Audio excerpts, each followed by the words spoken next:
Hey, Benjies. We had a little technical difficulties there, but welcome to the Bingeworthy podcast, part of the Geekish Network. And let me explain the premise of the Bingeworthy podcast is throughout the week, we binge watch a show. And then every Wednesday at 8 o'clock Pacific time, we come here to provide you with the in-depth and entertaining analysis of the series. And at the end, at the end of the show, we provide our unique binge-worthy rating. So I am Johnny Randolph, or you can just call me Randy. And I've got three extraordinary co-hosts. To start off, one of my partners in crime is the stunning, captivating, always brilliant Miss Cortney Wright. Hello, hello. All right, thank you, Courtney. And following up, we have this guy is a smooth, cool type of fella. He's also the co-founder and co-owner of the Geekish Network, Mr. Charles Babb. What's up, everyone? I thought you were talking All about right. talking about the other guy. I didn't know you were talking about me. I thought you were talking about the other guy. When he started talking about me, I was like, he gonna throw me a curveball. He talking about Syntell. Well, so we got this guy. He needs no introduction. You already know him. If you watch Geekbeast, you should, and if you're not, you should be doing so. He's the dynamic game spitter, Mr. Syntell. Say hello to the people. Damn, boy, you good on this intro. Good job. I feel like I Exactly. should have a collar to pop or something. I know. boy. I needed some appreciate applause that. behind me, like,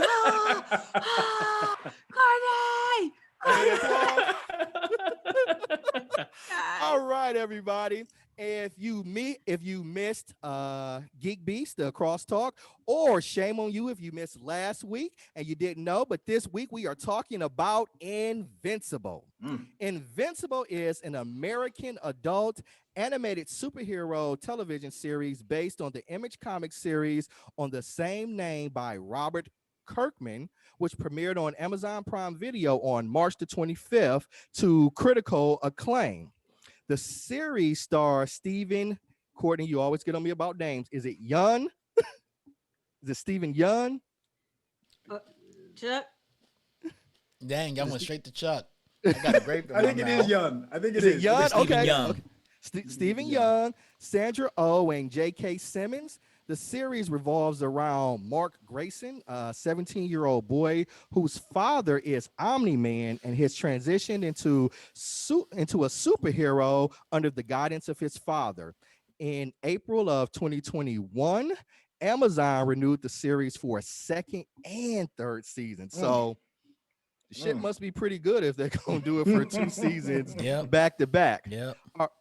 This series was created by Robert Kirkman, and it is based on the graphic novels from Robert Kirkman, Corey Walker, and Robert Otley. Am I getting that right, Chuck? Yeah, you getting it right. Okay. All right.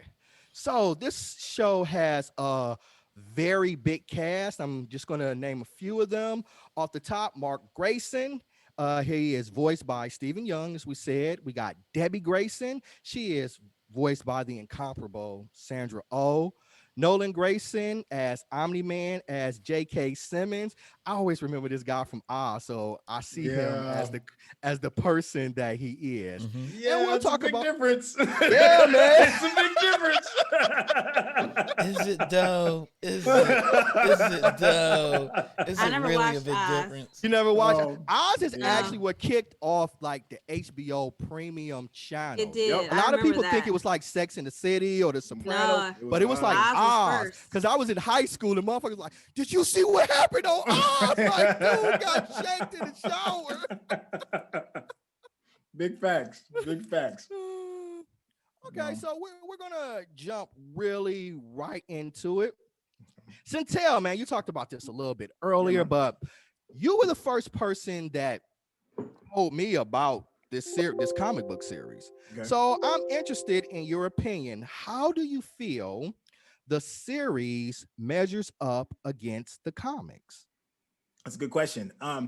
I guess let me take it back just a little bit. I was a Robert Kirkman fan because of The Walking Dead, and I loved The Walking Dead, the comic The Walking Dead. And then I saw the live action version of it, and I just wasn't as moved as I was with the comic. But I liked Robert Kirkman, and then I just found out that he had done Invincible as well in the Invincible universe. It's a whole universe outside of just this main character. And I was like, wow, this is really good. And this was, and when I read it, I must have read it like almost like 10 years ago, practically, almost around that time. And there wasn't a lot of content. The superhero content that we're seeing now wasn't nowhere near as aggressive as it was like back then. So this was really fresh of an idea. And it like blew me away. I was telling friends about it, and some folks were just like, "Yeah, well, you know, it's one." And anybody tells you about a no-name kind of book, most people are kind of like, you know, kind of reserved. They'll get somebody else's opinion, and nobody was just really talking about it. And then they made the announcement like 6-7 months ago, the big announcement that they were going to do it, and I was like floored. I'm like, wow! It was, to me, it was always my little secret. Invincible was like my little secret that only like me and like maybe 2 other people like knew about. So I was like, man, what they did with The Walking Dead, I was like, I don't know, man. They might, you know, tear my little pieces of heaven and throw it into the wind like they did with The Walking Dead. And they did a very good job. I mean, it's not panel for panel like you're watching the movie 300 accurate. It's not that level of accurate, but it's still really, really accurate, giving the short amount of time that they've had to compress a lot of information with it. That combined with the voice acting, to me, voice acting goes a really long way of drawing me into the story, and the voice actors did such a very good job. So I was very happy. I know what happens in the future in the Invincible universe, so there's a lot of ground for them to cover, and it's a lot of growth. And I think if they stay on this same trajectory, right now, I think they'll get a really big payoff when everything's all said and done. And I think the new fans of this universe are gonna really love it. Cortney, Syntell mentioned a little bit about the voice acting, and you are an actress yourself. And one of the things that we discussed last week at length during our review of Yasuke was the ability of the actor's voice acting. What did I call it? Yasuke. Okay. It was like Basquiat. It was like Basquiat. I got it right. For the people out there listening, if I butcher a name, just deal with it. It's not going to be the last time I do it. It's common. It's the common thing. But he has conviction. Yeah. But Cortney, we talked about voice acting last week. How did you feel about the voice acting for this series? I thought the primary cast was fantastic. It was so engaging. J.K. Simmons as Omni-Man / Nolan Grayson, he was perfect. He's perfect he matched the vision that the animators created and the comic book also imagined of that character, and his voice just fit right in the pocket. Sandra Oh, what she brought to this character is it's unbelievable, because in the comic book, the mother of Debbie Grayson is really forgettable, and she's kind of weak. She's frustratingly weak. And what Sandra Oh did with I don't know if she had any input or what, but the strength of this character, she really is the backbone and the matriarch of the family. And she is no slouch. She knows what's going on in her family, especially with her husband. And she challenges that. So it's just the fire that she brings is everything. I mean, it's just, I can't even praise her enough. Stephen Yeun, great. He embodies the character of this 17-year-old kid. Like, you really believe that this is a 17-year-old kid that's dealing with the normal angst of a teenager, as well as building up this life and confidence as a superhero. So I thought that the whole cast, I mean, and even the supporting cast, everybody is just wonderful. Well, the surprise for me was Zachary Quinto as Robot. Right. I was really kind of shocked at what he brought to the role, you know? So, yeah, man. I love them all too. And them damn Muller clones, they were awesome to me, man. Playing 2 different people, I was like, oh, wow, this is awesome. Yes. And that's why you're the clone. Oh, yeah. And Mahershala Ali. Yeah. Yeah. Oh, yeah. Mahershala Ali But as he always kills it, yeah, right? I he mean, does in everything. But to see, yeah. I've never seen him as a heard him as a voice actor, especially in comparison of how we talked about last week with Lakeith Right. Stanfield. I don't know if Mahershala Ali has done any other animated series, but what he brought, he invested in this Yeah. character, But just the that way we dude, would have liked to see Lakeith invest in Yasuke. Right. yeah. And that dude, he just like the first thing I ever seen him in Maybe was it House of Mahershala should have been Cards. And Yasuke. he kills it in That's right. everything. I forgot he's in House of Mahershala Cards. should have been Yasuke. Oh Maybe Yeah. God, Mahershala why should you have been Oh, ruin it that for would have me? been I just ruined it for y'all. amazing. I just You ruined just it for y'all. ruined I it. just He ruined should it have for y'all. been. You're welcome. You're welcome. That's what I do God, well. dog. I will take that when you guys. All right, Chucks. Chuck, since you ruining everything for us, like you know more about animation and animation styles, Mhm. more about it than anybody that I know. Mhm. How do you think the animation and the animation style contribute to the overall quality of Okay. this project? Was It- it effective, non-effective, indifferent, whatever? It's really good animation overall. It's American animation. I wouldn't put it on par with Avatar: The Last Airbender. That's next level animation. It's more of akin to anime, probably a couple of frames faster than anime, where it's better than Dragon Ball Z.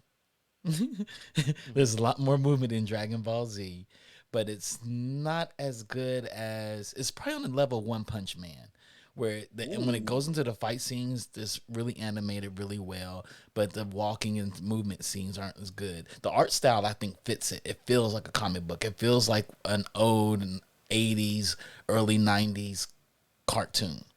And It does feel that way. I think that's what they were Yeah. going for. I It's, just need them to change clothes. Yeah. I thought about that too. but that's part of I was that's like- part of the '90s cartoon, though, right? But I think I mean, I get yeah. it. I get it. We didn't but ask I was Aang, like, dang, he Katara, got that and same shirt Ahsoka on. to change clothes. Yeah, he does.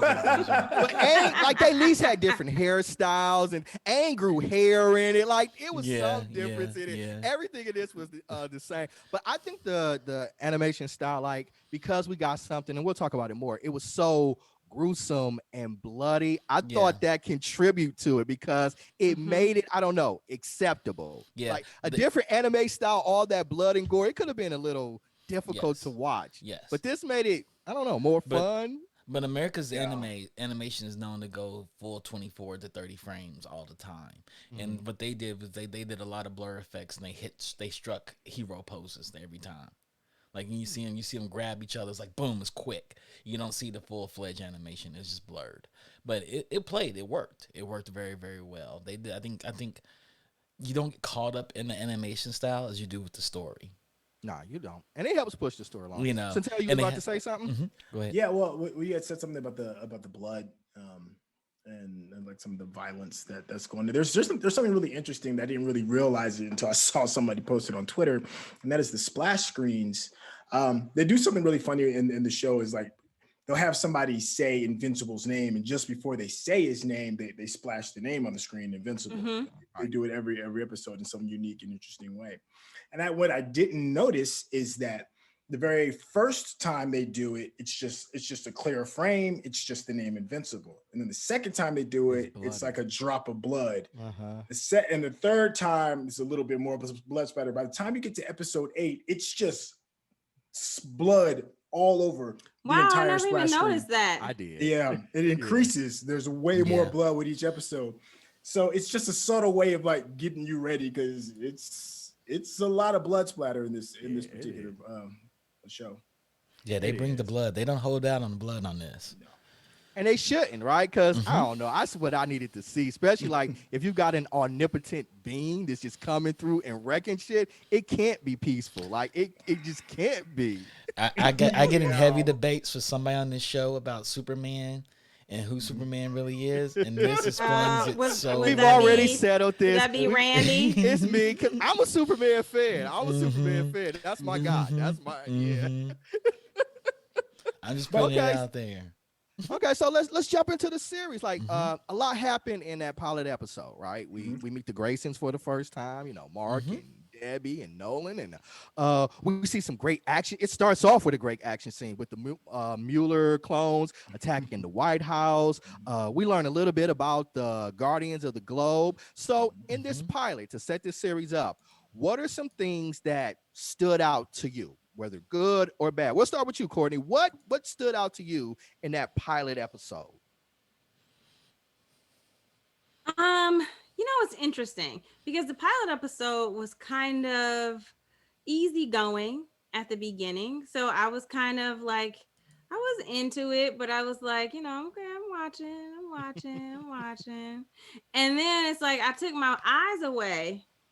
And then I came back when Omni-Man rolls up into the bunker and just start putting hands on everybody. I was like, whoa. Whoa. Wait, what's happening? So that to me was like out of the blocks. That's when the show started for me. I got to know, I was getting to know the characters, like the whole interest, the sequence with them at the White House and the dude talking about his son. I didn't care. It was interesting about the Mueller twins coming out, like breaking out of or breaking into the White House, what have you. But yeah, I didn't really understand that part. I had no connection to it. But yeah, everything popped off for me at that ending. Yeah, and that's real. That was my thought. I was like, they literally just killed the Justice League in the pilot episode of the series. I was like, where do we go from here? Exactly. I was like, where are we going? Everybody's dead. That's the beauty of it. Let's be honest. The Superman character killed the Justice League. The Guardians of the Globe. Superman character. Yeah. So, and then made himself the victim. Go ahead. Yes. So there's a couple of things. Like I love how in the beginning where they gave you like the regular superhero fight, and it's your typical superhero fight. Everybody comes in, does their thing, last minute saves. You get an idea of who each character is. You got your Aquaman character, you got your Wonder Woman character, you got your Batman character. It's all kind of set. And then the show lets you know there's levels. There's levels. And we're going to let you know off jump where the max is, where the water line is to you have to be this tall to ride this ride. And then you realize through the absolute massacre of this group of superheroes, which you're like, oh my God, that's the Justice League. If Superman ever really lost it, this is what you would see. It's like you almost immediately get that. And the visceralness of it all, like it's the shock value. It's okay, like in The Boys, the shock value was when the speedster came by, hit his girlfriend, and the pink mist went everywhere, and that kind of like set the tone. But like Cortney said, and what I've noticed on a lot of my social medias is that a lot of people, there are some people that turned it off halfway through because there was nothing that was new or brought or worthy of continuing to watch. It wasn't until the next day when Twitter blew up about the ending that people went back and rewatched it. So with that ending, with them setting the tone, setting the watermark, letting you know that this is a Justice League, DC, Marvel kind of feel, and that we're not going to hold any punches as compared to those other two properties, you knew from here on out, nothing is going to be what you typically think it's going to be. Yeah, man. And I think that animation style had a lot to contribute to that because we did not expect that type of like visceral reaction, from this kind of almost campy, simple type of animation. Chuck, what do you think? What stood out to you in the pilot episode? That Omni-Man actually, when his son got powers, the excitement of teaching his son. Because what I know about the Justice League, when Superman had a child, he disowned him, like that ain't my child. It was a Superman, clone. let's It be wasn't clear. his child. He didn't have a child. It was He a didn't. clone. I mean, It was stolen Superboy. Is his gene pool, and no matter how he was made, he was made. No, man. That's like baby more daddy's COVID. like, You are not the father. DNA laying around. And Batman, Just trying to raise yourself. Batman That's you raising yourself. Batman spent 5 episodes trying to convince him to talk to him. He's like, I'm not talking to him. No, a better comparison is Batman and Damian. Well, no, Yeah, I think Batman and you know Damian is a what I better mean? comparison. Well, Damian was a badass when he came back in Batman's life. He was But already a Batman badass. ignored him. Like, Yeah. Batman did not accept Damian. He was like, you are, your mother's evil, your grandfather's evil. I know I hit it, but like, I'm not. Yes. That's another one. So there's 2 deadbeat fathers in the DC universe.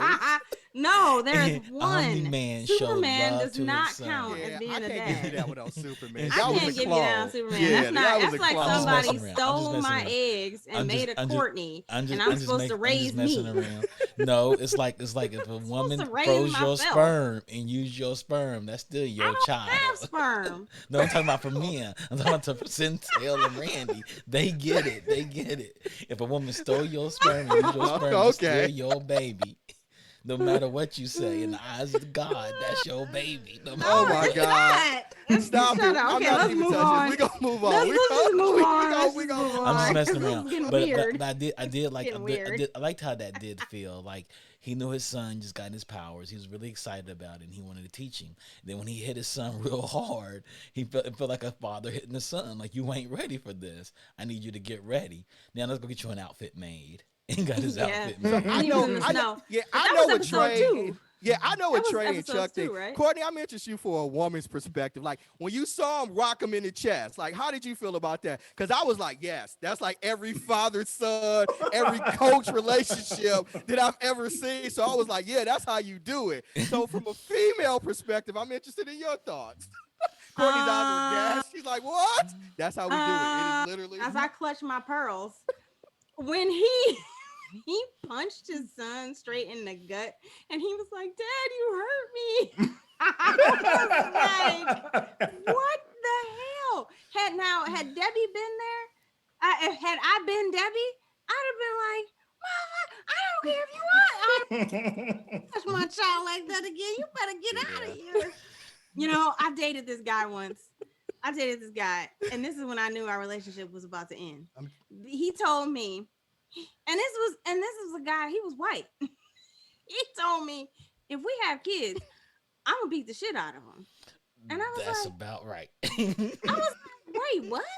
He was Yeah. like, no, I don't believe in timeouts. I said, I don't believe in timeouts necessarily, but that's the difference between beating somebody's ass and disciplining. That's a different word. Oh no. Okay. He was Not like, in no. our world. He Yeah, was not like, in our no. world. Like, he was like, my Not dad from the beat South. the piss out Not of from me. the South. He beat the hell out of me. This kid was from like the East Coast, and so he was like, I'm gonna beat the shit out of them. Real talk. I was like, oh, we ain't gonna work. Hey, man, hey, hey. I was Let me watching. tell you, lay hands on my child. It's like one of us is gonna die.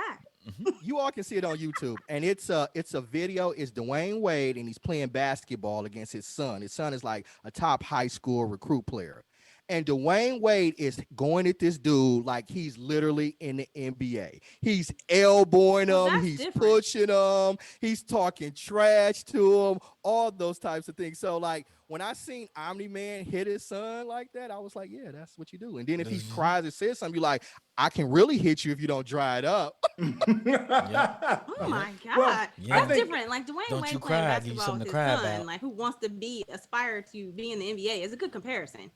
You're gonna get those elbows. But Dwayne Wade didn't send his son practically to the hospital. Well, that's But he knew his son's But- gonna be all right. He had his Yeah. blood in yeah, him. yeah, and He then knew and at the then end of like the day.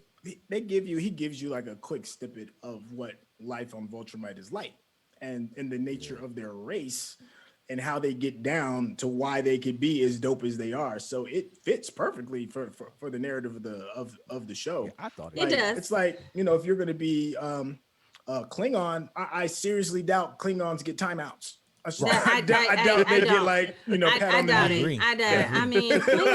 I mean, Klingons agree. battle before sex. So Yeah. I Well, mean, sex is a battle for Klingon. It's like, yeah. Yeah. You know what I mean? It's literally violent. But Go ahead, Chuck. So- What were you about to say? Hold on. I just got one more thing to add to it before we forget. And I know they're going to address it. Like later on, there's going to be other parts of just Viltrumite culture that's going to ruffle some serious feathers in this show. So they're prepping you. They're getting you ready because it's a different world. Yeah. So That's a good point. It so, brought you you know- into it like slowly. Right. Yeah. Well, and his yeah, father's and like, it's- you're not from Earth. You're not an Earther, and I'm not going to treat you like you're from Earth. I'm going to treat you like from what you are. what Well, you he are. tells Right. You're one And of that's us. He a said, "My different I'm mistake going was to treat raising you as like this." Yes. Yeah, my Yeah. mistake was Yeah. raising you like you were Yeah. human. Yeah, there was that episode. I think that was in the finale when he was mad that Mark was like missing he missed the first two pitches when he was at his little league game, Yeah. which I thought that was a great addition. I don't remember that scene being in the comics, but him really understanding. Number one, we got to see him as a Viltrumite dad on the sidelines, like, I'm about to beat his ass when he come home for missing them first 2 pages. Like, are you kidding? This was my mistake. I never should have let him, like, I mean, and then to see like the effect humanity has had on him and the joy he felt when he watched Mark run across, hit the home run and run around the bases and then make it all the way around and just experience that excitement. And that to me, I thought was a perfect dichotomy of like what this man has been going through, like breaking down the way Nolan was raised and the way that his upbringing and what was expected of a good Viltrumite, as opposed to the man he has become while being on Earth. And how do you maintain that the status quo This as facade. well as develop. And what I caught Evolve. about that scene you brought up, Cortney, was how Debbie was there encouraging both of them, encouraging this father to watch his son and be glad his son is even doing this. Because apparently the son wasn't into something like this, so he got into it.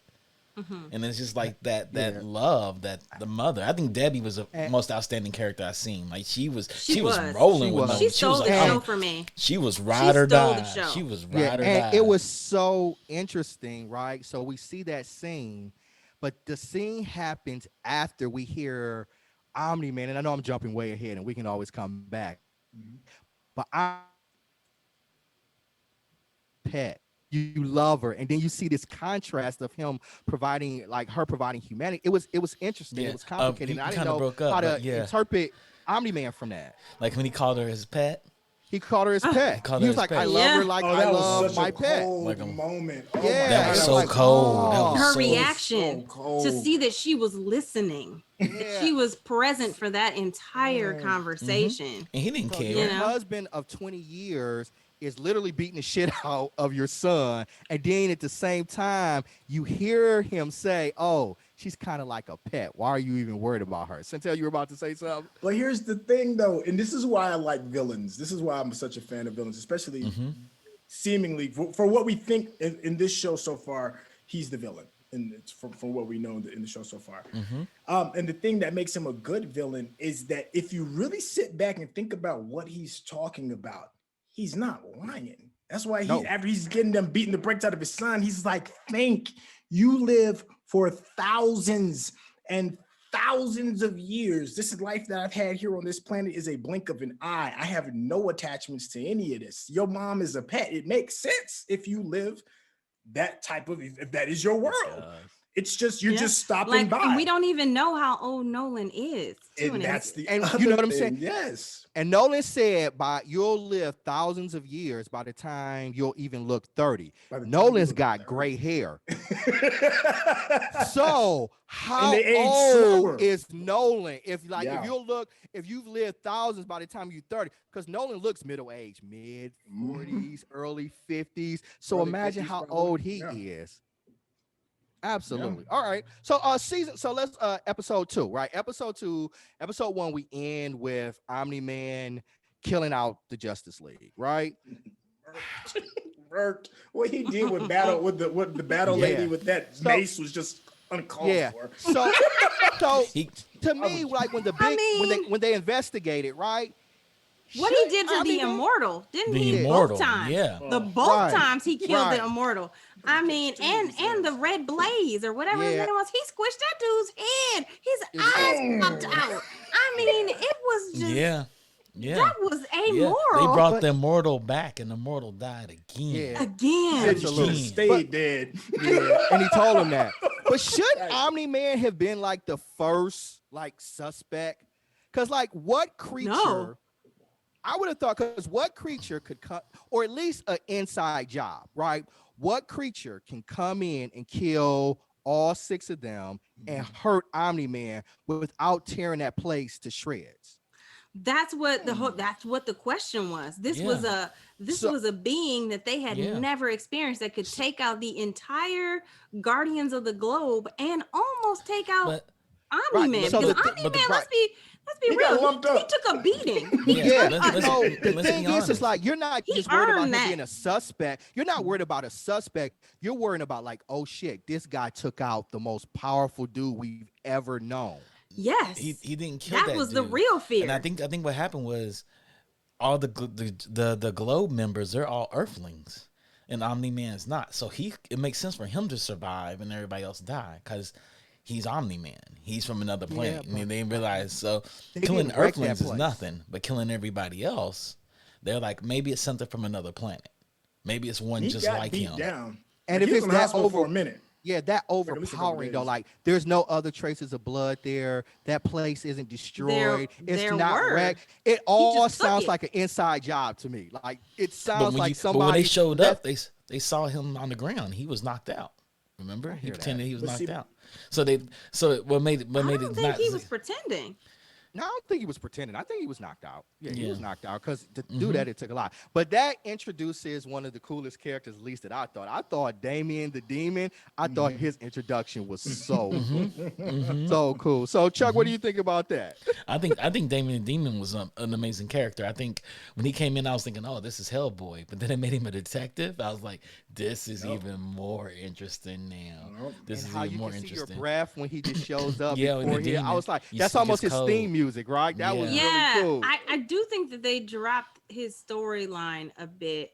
And it kind of happens in the comics as well, because in the TV series, they made it seem like when Sandra, I keep calling her Debbie, when Debbie went looking for Nolan's costume, there was a moment where you saw dark space with breath in the air, and it made it seem, and that was right after Damien had been banished, so it made it seem like Damien was still there and kind of leading Debbie towards this search for this costume. And then they just never they never went back to that. So that was like one plot drop. I won't call it a hole, but a plot drop that I wish they would have brought to fruition. I think they purposely did it to let you know that Damien, he's not physically there, but he's there still. He's still able to get out of hell to help.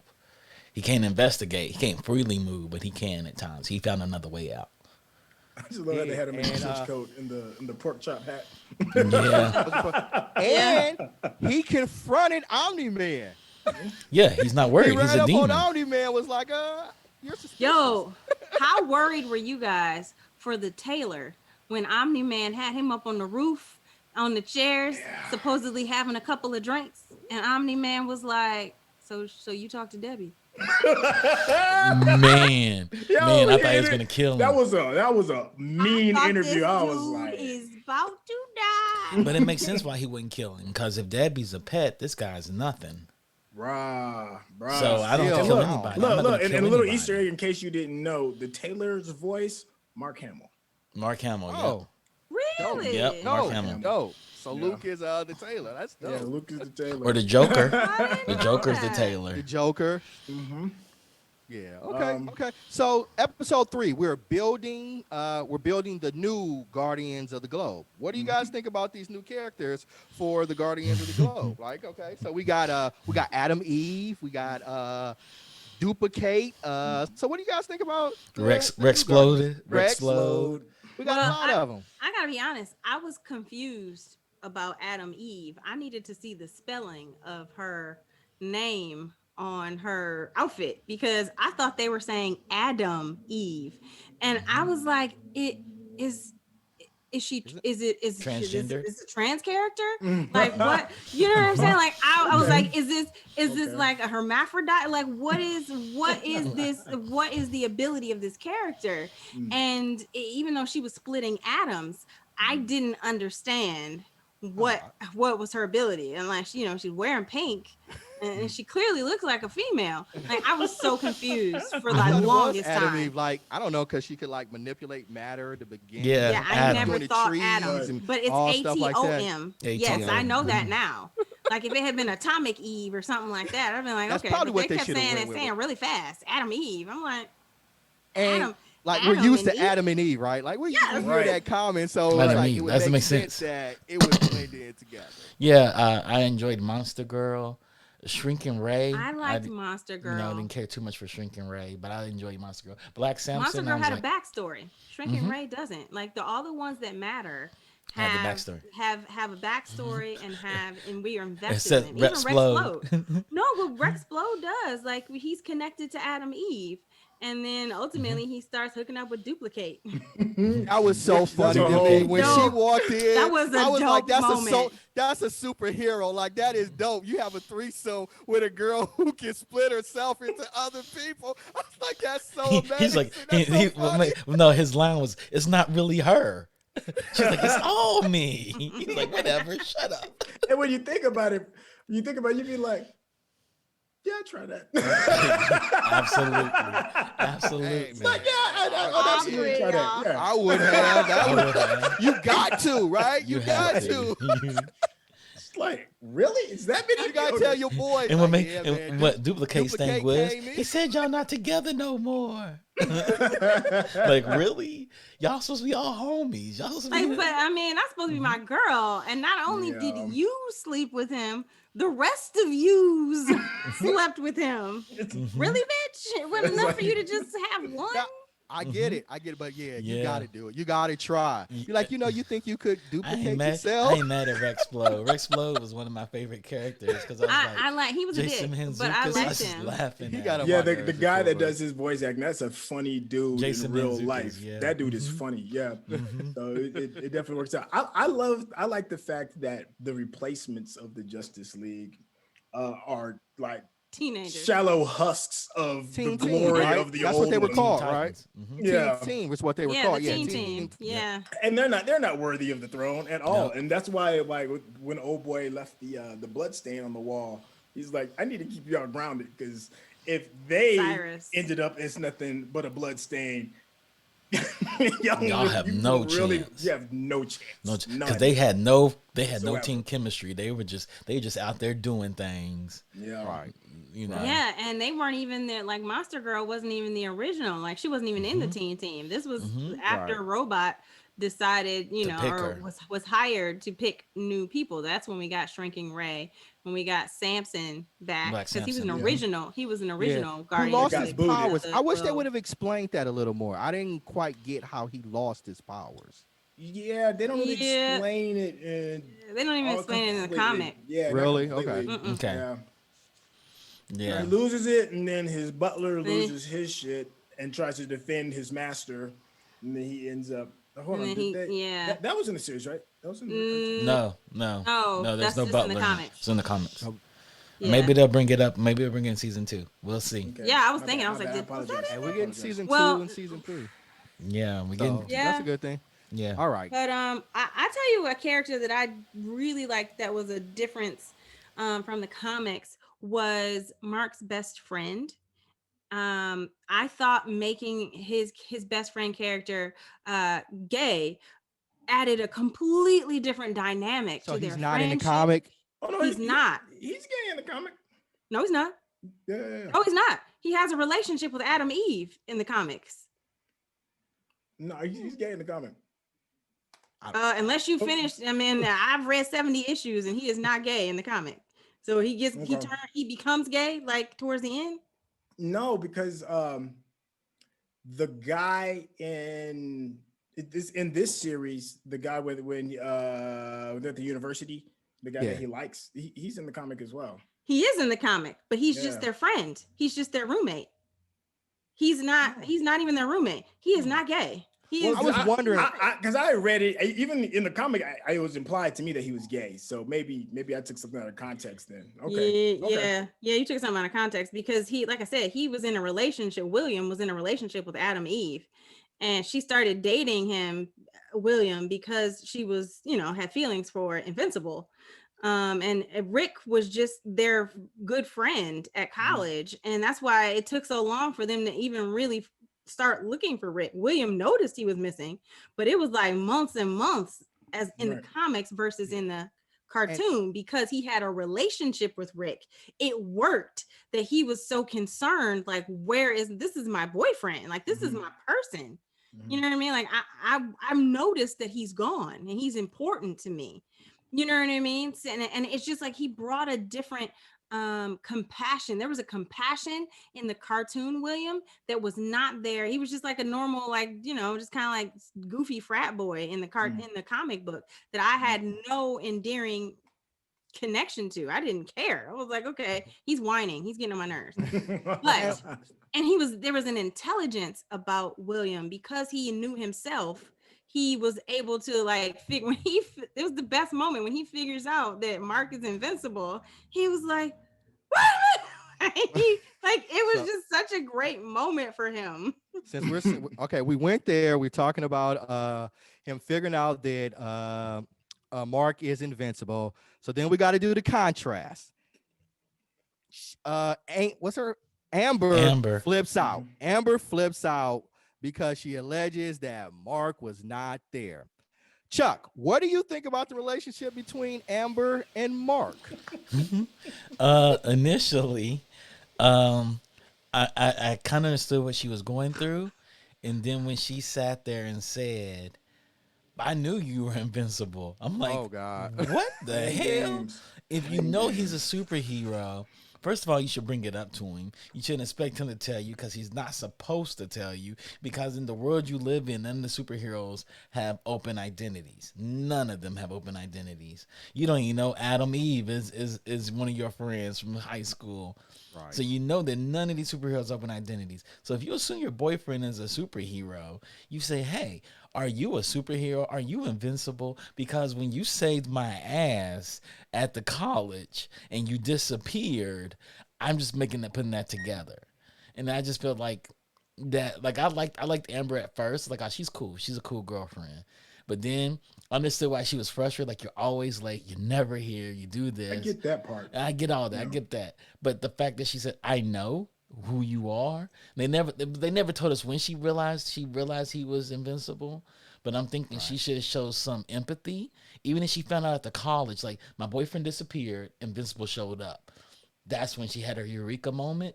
She should have brought that up to him instead of being frustrated and mad at him. Yeah. Trey, you got anything different, or you feel? How do you feel about it? I don't understand why she thinks that he owes her to that type of disclosure. Why do you think I owe you that? Now I put it up on my Facebook. I had like 20, 30 women come and tell me in my DMs why he should have told her. What? They all felt. I disagree with every single one of them. I knew you did. I disagree. They were like, he was a bad boyfriend. Blah blah blah blah. Even Adam Eve realized for 3 months. Yeah. Between 3 and 5 months. This is a secret of epic proportions. He ain't even hit that shit yet. He gonna. Oh, we gonna get there. We not. I wanted everybody to have their piece before I went in on this. Go ahead. Because I have so many problems. Because I feel like in the comics, Amber, she's very forward. She decided, she wanted to know Mark. She wanted to date him. Same with this Amber in the cartoon, in the animated series. She took the initiative. She sought out. She decided she liked him. Decided she wanted this to be her boyfriend. Awesome. Now he's your boyfriend. I understand that you're upset. Like Lois Lane got upset. Clark, where have you been? Like, what are you doing? All these. It's classic. It's classic.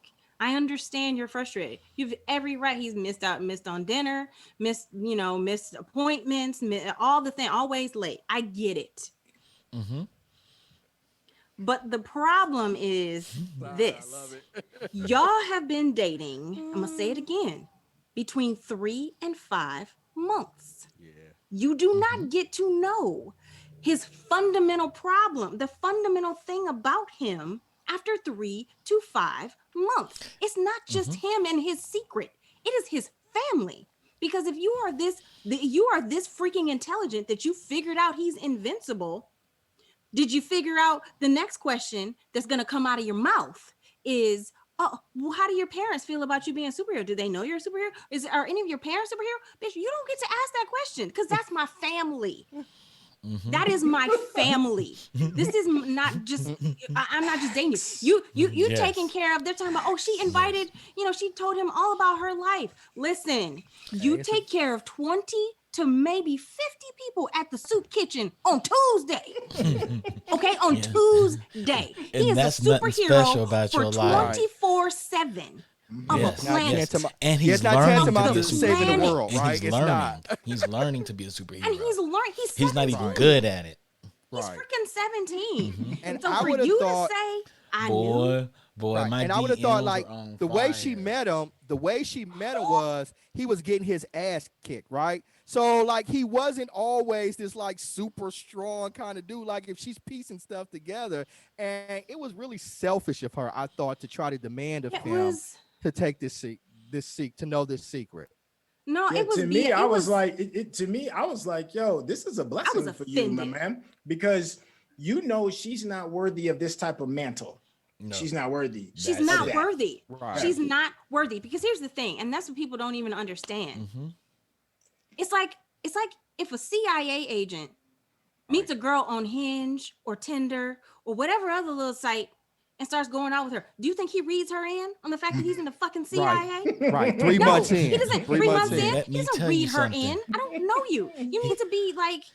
CIA We need to agents be in a go relationship years for like and a year. And the CIA agents go years before their course. other partner even finds out they're in the CIA. Sometimes they Right. don't even know. Those CIA agents Sometimes that they been don't in the even CIA for their Right. whole entire lives. And they thought This is not their just- person was selling insurance. They're Right, not and just protecting you. They're not just protecting themselves or their secret. They're protecting you because if you pop off and you run your mouth off, you put some stuff on whatever kind of social media. You talking to little Betty, your friend, whoever you done told your mama, who now done told the church friends, Right. Like, Or the you know what I'm children, saying? like you Yes. tell children some shit and they like, yeah, my daddy's in the CIA. Like it just Yeah, it you don't let exposed- anybody know. Yep. But then if you break up, then you have to trust that this person is going to keep a secret of the magnitude of my Into a secret relation. identity. I don't owe you a damn. Listen, thing. the only time I think that it may have he should have addressed it with her is when Randy, you said this too. Randy's frozen. But He you is said this frozen. too. When they're about to have sex, they haven't even had sex yet.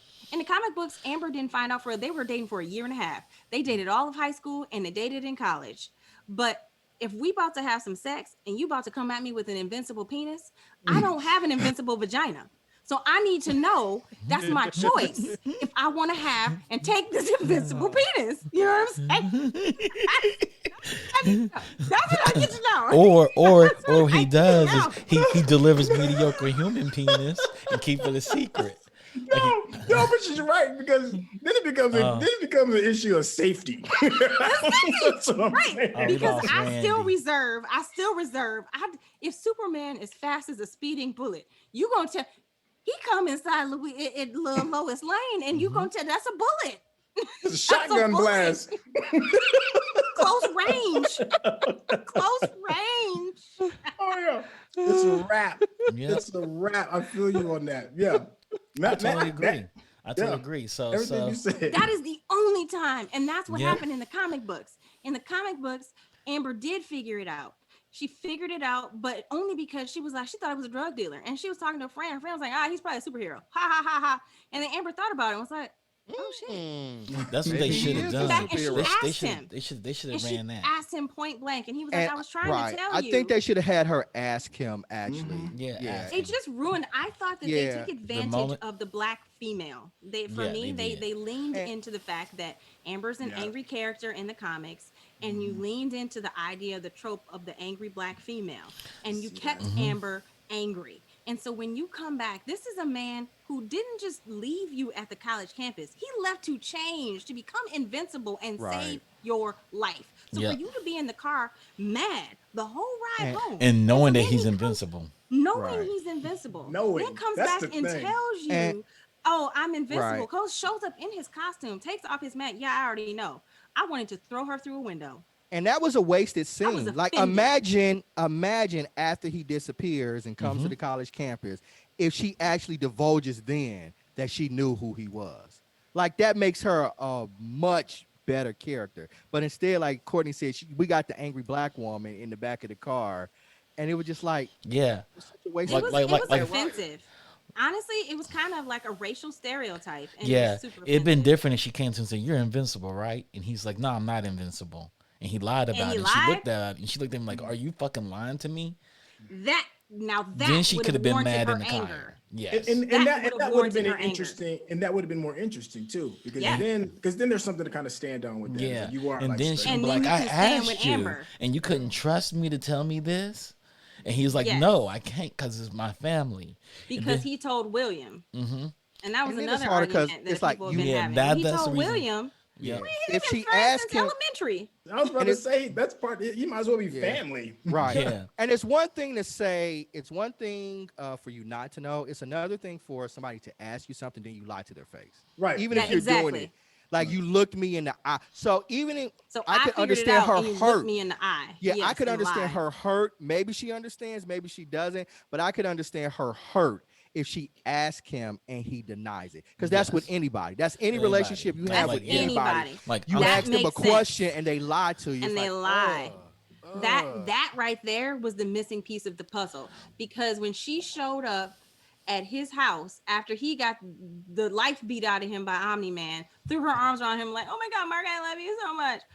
I needed him to drop kick her out of the fucking house. Yeah. I needed No, him no. to be like, You know, "Bitch, why you here?" you know what would have been a great scene is that she's in the front seat of the car and William let out that he knew that he was invincible too as they're driving back, and they just fumed her even more. Like, your best friend fucking knows I asked you about it Yeah. and you didn't Yeah. and you didn't tell me. Your best friend And you fucking lied. knows. Yeah. And you just Would've lied been to me more in my interesting. face. Yeah. It would have been way more interesting. Yeah. Okay. So we've talked about this ad nauseum. We don't agree with Amber, their relationship, or how she treated things. So No. what do I we got think some about? friends on the post and in my DMs agreeing with that shit. And they're scared to I write it on mean, my I post think it's because they the know I mean they're it's wrong. the present day, the 21st century effect. And it's nobody is thinking about it in terms of, like, number one, the history of comics, the rules of engagement when dating a superhero. Like, not like they're real people, but that, I mean, it's that fucking is a good common point. sense. But You you know what I'm brought saying? up, but you brought up something that I never considered, and that was the whole CIA angle. Yeah. And that is like the equivalent of being like as close to a superhero secret identity that you can have in real world terms. And there's no Yeah. way that you, like you said, like you meet somebody on Tinder and you go out for a couple of dates, and I'm supposed to just disclose that I'm in the CIA. No, that makes Let's speak absolutely on that. no sense whatsoever. 78% of CIA members don't know other CIA members are in the CIA. Hey, it makes So sense. 78% of the people that are in the CIA don't know other people are in the CIA. So that Right. means their spouses don't know. Their children never know they're in the CIA. They just have normal everyday jobs. They actually work in the CIA. You think your dad, he works as an insurance broker and he makes $300,000 a year. You think it's because he's selling good insurance, but really he's part of the CIA. He works that's what that is. Okay. So what do we think about Cecil? Right? He's the head of I don't know what the name of their organization is. I love He's He a doesn't have a very title. ambiguous character. That's Trey, Walter what Goggins. do you think about? I What do you think freaking about? love Walter Goggins. Yeah, I love Cecil. I think Cecil's an amazing character. I loved everything about Cecil. When Cecil was speaking, he was so cool because he knew what was going on. And he was just like, this could be the end of all of us if Omni-Man. He's Lex Luthor. He was Luthor. And he knew that there has to be something to control this one being that we know is not from here. Well, He he's reminded the me most of Luthor. powerful. He's the most powerful man in the room at all times. He's old, so that says something about his character. And he's got that scar on his face that lets you know he survived something on top of it. So just off the visuals itself, it's like, oh, this man is kind of interesting. But what I thought was more fascinating is that he never really loses his cool. He sees the situation, even though he makes tough decisions for the greater good. He seems to me like he would be that kind of person that would make a good leader, because it's just give me the facts and how can I solve this problem? And I've seen some things that you haven't, so trust me, I have the experience to back these decisions up. Courtney, what about you? What? How do you feel about Cecil? Who, me? Yeah. Oh, I really like Cecil. I appreciate the dynamic that he brings. I think that there is a quiet knowing about him that is very just in tuned and aware.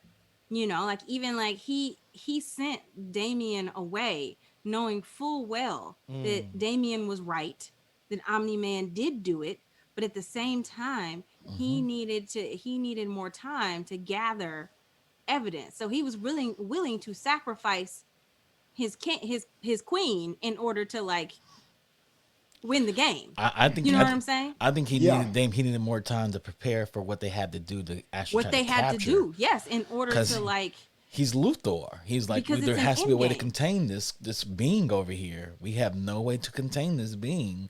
And then once he realizes that he killed all our guardians on Earth, all our Earthlings, we have to. It's now some war. You know, we have no idea of his existence, where he came from. Right now, he's doing good, but I think he was always skeptical of Norman. Like, you know, it hurts me. I was hoping you would be good. Like he said, he's like, I was hoping you'd be a good person.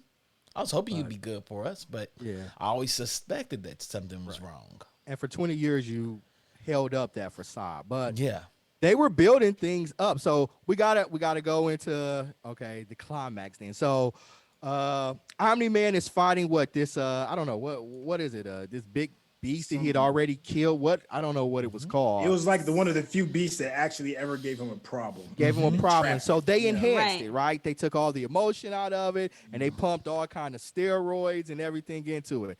And Omni-Man and his arrogance is like, what are you all doing? I've already beat the shit out of this one before. But this time it's giving him the business. And so to help him out, we get two interventions. We get Invincible and then we get Immortal. And they are fighting. First we get the Immortal because the Muller twins have been trying to regrow. Immortal and put him back together, because the Immortal, once you put his pieces back together, his body will come back to life. come back to life. And so, but they thought that they could control Immortal, and all he had was vengeance on his mind, because he knew exactly what happened to him. So that fight was entertaining because Nolan just ripped Immortal in half again, and like Syntell said, you should have stayed dead. Should have stayed dead. Just they did. He We're came not back ready though. for this. But he's hoping like they rip me in half. Somebody put me in the Muller teams are like, oh shit, we're gonna get the hell up out of here, because they knew it was going down. They knew it was going down. And so here, and here we get to see Cecil and this group. They've been planning for some big attack. They get this huge nuclear bomb or like satellite, and he's like, we spent $500 billion for the world's largest nosebleed. Yeah. I mean, Cecil can only do so much, right? Like Right. These are things we think can win. And we're going to try to win against this guy, because there's no way if he decides to take over the planet, he takes over the planet as a single individual. Well, And he's doing good right now, but when does that stop? When does that end? So go ahead, Trey. no, I was going to say, like, they give you an example of Omni-Man's power when he jumps into the portal after the blue people that keep coming in. The Flaxens, they Flaxens, age right. really fast. Yeah, and he goes in there. So you get to see like what he's like capable of, and he just flies through the city and levels everything. He's not really like laser beamed or nothing. He just flies through it and it's just total and complete destruction. And that, when you think about it in those terms, you see him when he's like, he's doing all this just so he can talk to his son, but he's holding back in a sense. Yeah. Because he could just do the same thing what he did with the Flaxens. And I think Cecil knows that. So Cecil knows that none of this stuff is going to work. All of it is just to buy more time. That's the only thing. The only valuable asset Cecil has is time. And that's it. And it's not a lot of it. So that's where he pushed all his chips on, just that. Can I get more time so I can figure something else out? Because this because at this point, like, now Mark is there and Mark is confused. He was like, he thinks about the creature that they're battling, and it's not until he sees his dad kill the Immortal, and then his dad, Mark, we need to talk. With bloody hands. Right.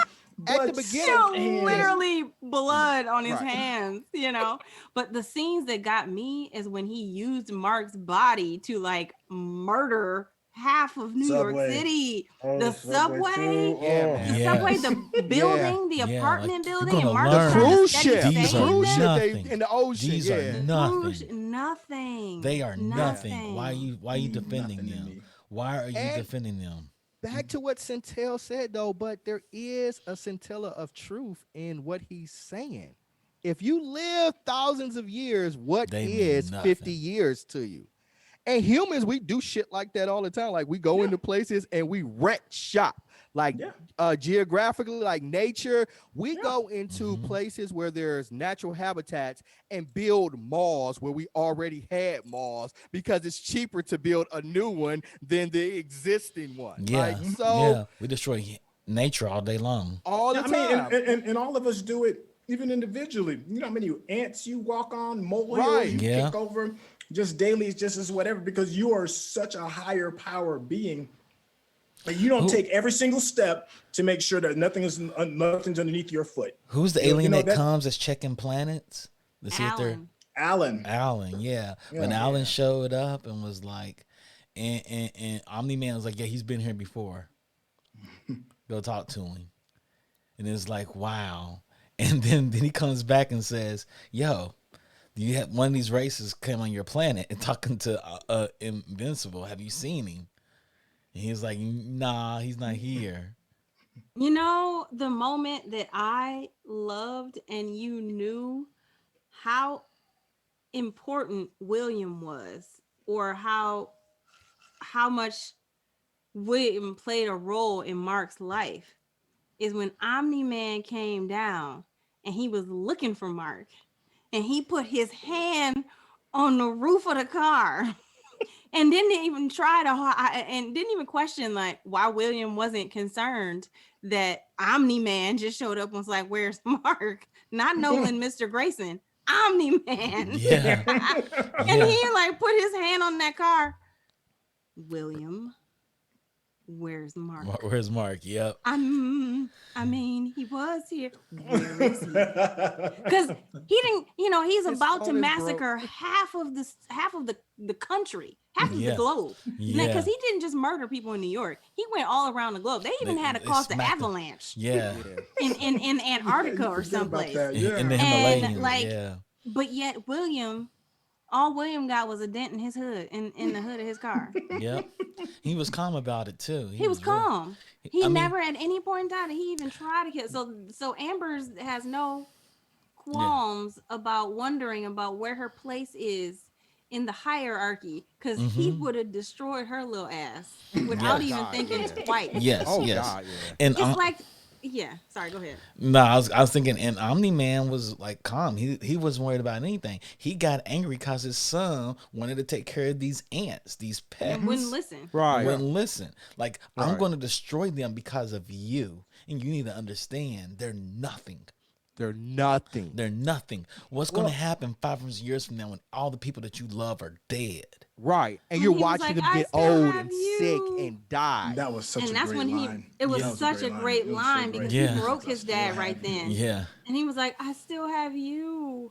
And that was that had me in tears. Like I had me like I think I texted the group. I was like, why this little cartoon got me sobbing over here? Like, you know what? I actually think about Batman versus Superman when Batman was pummeling like Superman, and it was so stupid, like the Martha, and he stopped doing it. Why but did like, you say that name? Right, but this got it right. They got like, it right. Man was got it attacking right. him, and you could see he was probably going to kill him, and it was just like that moment, and it resonated with all of us. Like, oh, he's like, I'll still have you. Yeah. And then the flashback comes in to when he's playing baseball, and you get to see it's more entrenched and it becomes deeper. The connection becomes stronger. Connection between like, father and son. Man. Like everybody else can fall. Everybody else can die. Everything can just you're my ages son. and ages and can go, but you will always be my dad.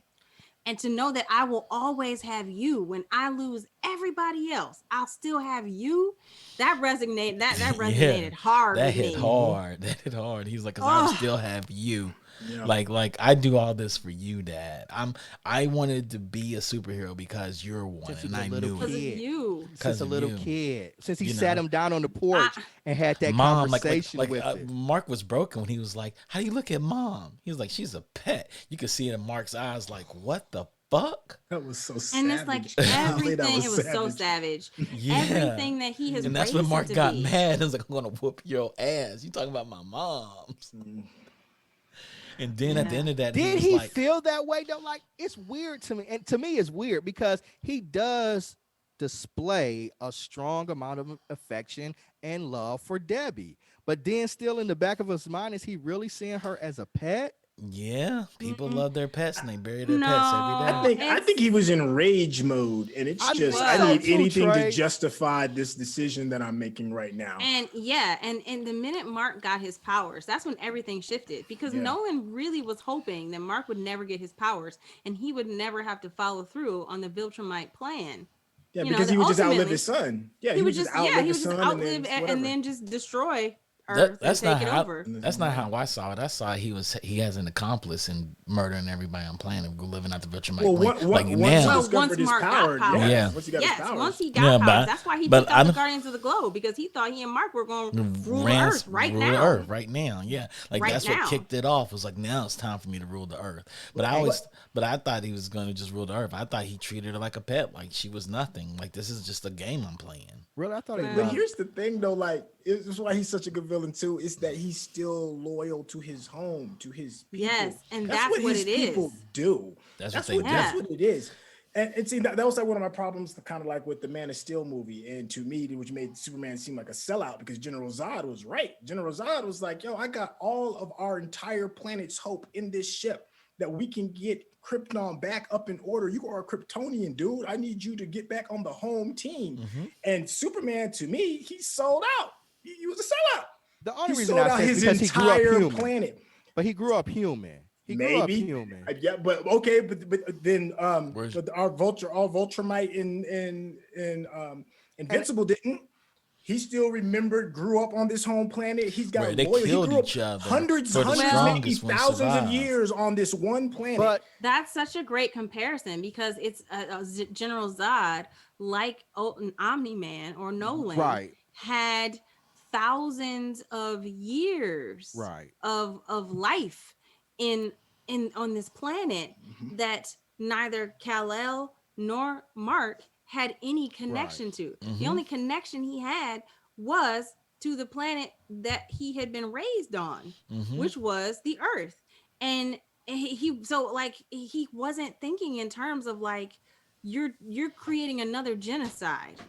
Mhm. Like, this is another like, to destroy that ship that Kal-El, like, just the what I mean, there was like legions of like embryos on that ship that just, like, you know, went up in flames that like they used to like rebirth Superman, but like Yeah. all the embryos are just And- like dead. Also, And he's just like, "What have you done, dog? Like, Al- how also, could you I be this quit- much of a sellout?" I felt General Zod in that moment. I was Yeah. like, "Damn, Superman is foul for I that." never even thought about it Yeah. like that. But like Yeah. with Mark, I mean, he's a teenage boy. He's literally 17 years old, and he has no connection to Valtrim. It's like, so I Yeah. could definitely see him saying like, "Dad, you're wrong." You're But- wrong." but- Well, but- yeah, I because he definitely didn't feel even that, know yeah. he didn't.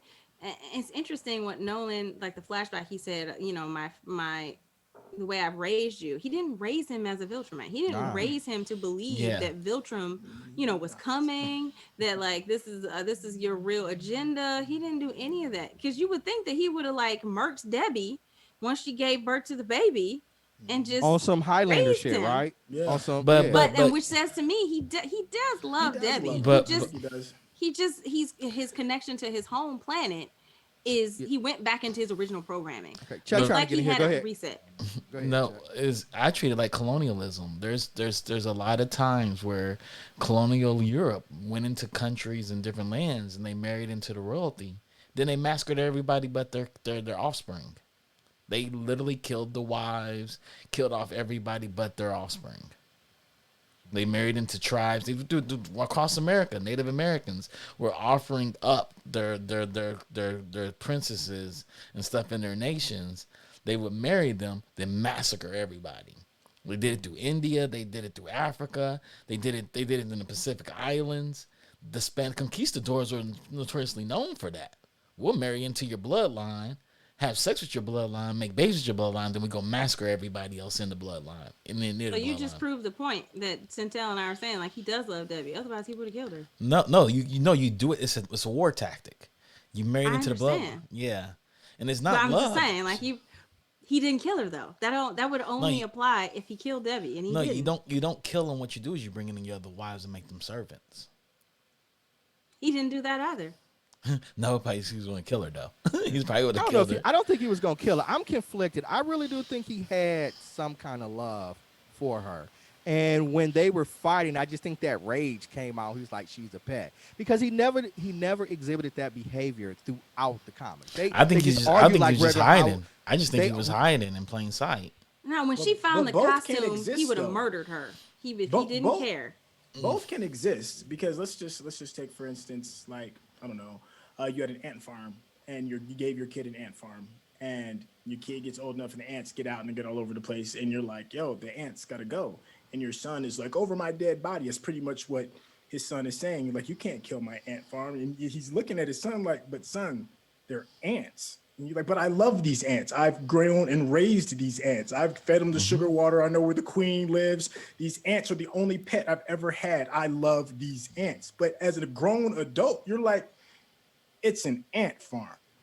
I need you to get your priorities concerned. You are not an ant. You are a young boy who's outgrown this ant farm, and I'm about to get rid of it. But just like that is a pet. I know that's a weird kind of way to compare it, but I can see how he could believe that his wife is a pet as well, because you love. I've had plenty of dogs that I've loved, but if somebody was like, "Yo, the dog got to go," or your kid got to go, or whatever it is, I'm not gonna hesitate. You know what I'm saying? You know, the dog got to go. I still love that dog, or whatever that animal that's is. how I looked at it. That is my pet, and so I do think that he probably did see Debbie as a pet that he loved. Mm-hmm.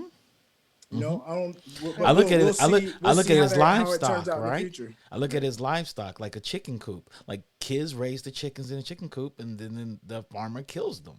Yeah, and they keep it moving. Pigs the same way. Pigs are highly intelligent creatures, and they treat it like dogs, and they kill them, slaughter them up, keep it moving. My pops told me a story when he was a kid. It was a chicken thing too. It was funny that you said a chicken, and it was a chicken that he was quite fond of, and he used to chase it and used to feed it and all that other. And then, you know, that day came, dinner had to come, and then he had an attachment with an animal that had a different purpose. Okay. And no matter how much you cried or whatever it is, you know, Granddad was like, nah, this is happening. That whole sequence was just great. The violence of it, the strength of it, everything. The dialogue was just great. So let's move on a little bit, and predictions for, we already know it's been renewed for season 2 and season 3. At the end of the last episode, we got a lot of kind of Easter eggs or predictors.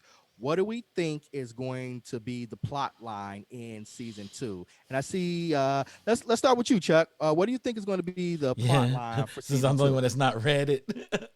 No, I haven't read it either. I think Omni-Man just returns. based off the series. I think Omni-Man returns, but he's not the one going to return by himself. He's probably going to go to Vulture Mite to get some other Vulturans to come and do with the job he can't do because he is attached to Mark. I think he's really attached to Mark. He left him.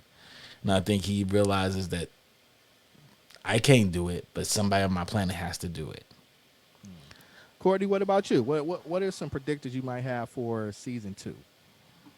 I mean, I can't really make a prediction.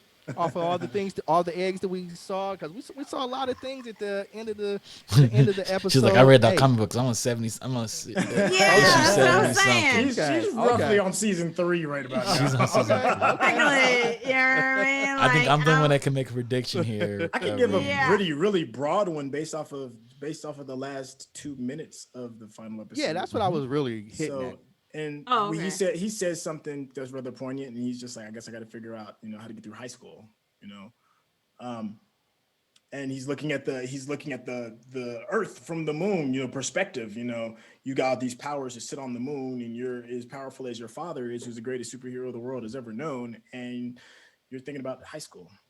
So I think that could be kind of a segue into what season 2 could be about. How do you deal with such a big responsibility and still, you know, that's true. That's good. Be a kid. I have a hope. I can't say it's a prediction. What's your hope? What's your hope for season 2? I hope he breaks up with Amber. I think we should I end hope on I that hope he note. gets with Adam Eve. I hope he gets with Adam Eve. I liked her. I liked her. All right, I, so we're going to move into the part where we rate this series. We have a rating scale, binge worthy. It's a 5. That's mean it's all out. You're full in. You're getting full off of this. It's a kick-ass show. And then we have what's called a full meal. It's not quite a binge out, but it's really good. You enjoyed it. You're invested in it. You want to see it. Then we have what's called the 3 rating, a mini meal. A mini meal is kind of like, I got full off of it, and maybe I'll watch another season of it, but it's just If okay. you're full, you're still kind of hungry. You're still kind of hungry. Yeah, you're still kind of hungry. And then we've got a 2. We've got a snack, and a snack is just like, it's just some old, I do it if there's nothing else on and I'm bored as shit in the quarantine. I might watch it to fall asleep on it because I'm taking some snacks on it. And then we've got our 1 rating. It's just a cringe out. Like, I'm not wasting my time. I'm gonna kick Chuck's ass for even recommending this, and I'm not going to do it ever again. So we're gonna start here with Chuck. Chuck, what are you gonna rate Invincible? binge worthy. It's binge worthy for me. I actually watched it in one day. I binged the whole entire thing in one day. So as y'all know, I know some people were watching it as it was released. I actually just swallowed it all in one day, then watched it a second time. I thought it was interesting enough to watch again, and I actually enjoyed it. I enjoyed the character. I enjoyed the voice acting. And that's really all I got to say. I enjoyed it. Amber was one character I got mad at, and I didn't get mad. And she said, "I knew," and she would have never said, "I knew." I'd have been all right Yep. with her. If she never said that, I would have been okay. Yeah. Okay. All right. So we got a binge out. So Syntell, Yo, tell us how you rating Invincible. um, based off of Kirkman's prior projects where they kind of like took a left that I wasn't expecting. This one didn't. This one kind of like stayed on target, stayed on task, which to me was great. I love the animation, love the art style. The voice acting to me was very surprising. It was a surprising, like I just wasn't expecting it to be as good as it was. Especially, we've had this talk so many times with so many different projects that we've watched regarding the importance of voice acting, and sometimes it's not good to the point that you want to go back to the original like foreign dubs if it's a Japanese dub or whatever it is. This one just hit the marks. Something else that was understated that we didn't really talk about was the music. The music was pretty good. The modern music, a lot of the stuff that I may not necessarily would search out and look for musically, it fit in the particular scenes. Other side characters were pretty well developed. We didn't really talk about Mashara Ali's character in this particular session, but it was interesting. It was interesting to see where he started and then where he ended and what became of his character. There's a lot to the Invincible universe, and I think it's just on the right path. So it was a binge out to me. I'm still, even right now, surprised that they kind of like maintained the integrity of the comic as well as it did, given is how Walking Dead was to me a disaster. So yeah, it's definitely a binge out, and I'll definitely see it again next season. So I'm going to go ahead. I thought this was one of the best animated series that we watched. I thought it was almost flawless. The writing was great, the acting was great, the action was great, the animation was great. It was fun. We weren't triggered with a lot of trauma. Just a really fun experience. And I really hate to beat on it, but like Amber's character was that one little flaw that we just had. And the only reason I'm mentioning it is because I'm hoping next season, some people want him to break up with him, and I don't know if I feel that way. But I'm hoping the writers really sit down Some people. and adjust how to make this character, because it was implausible. But I don't want to focus too much on that. But the series was fun. I'm fully vested in this series. I hope that like they should have renewed it for, if it's as good if this season, if the latter seasons are as good as this one, I hope they renew it for like 2, 3, 4, and 5. So I'm giving it a full binge out. And batting cleanup, Miss Cortney Wright. How did you feel about Invincible? um, Gosh, this this came out of nowhere because I really had no expectations for this series. So, and the journey that it took me on was it just surpassed binge worthy. It really did. But since that's the tip top that I can give it, 100% hands down. I thought that um, a lot of comic book series, they turn them into live action, and it loses a lot of the nuances that are in the comic book. And because this not only transitioned from like a comic book series, which is colorful, which is it almost looks like a cartoon, to bring that and put that literally in the animated series, and then still keep the integrity of like the language, even the fact that it's rated R, like it didn't lose any of that. And it made me also kind of like wish that The Walking Dead had been an animated series. Right. If we could have, it really So right. made me disappointed and that we didn't get The Walking Dead as a black and white animated series, Oh, that because would've been this, so you know what I mean? It would have been phenomenal.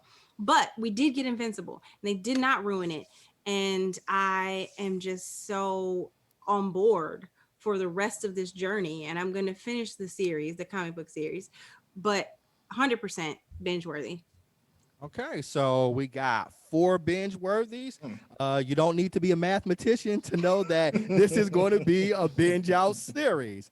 And with that being said, that concludes our show for today. So, everybody out there, thank you for tuning in to Binge Worthies. We want to shout out to Digital Click for all the creative that they're doing out there.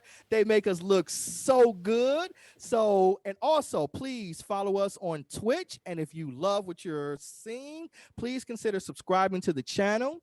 If you have an Amazon Prime account, you can link it to your account and to sub us for using Prime Gaming, and it costs you nothing, but it absolutely means the world to us.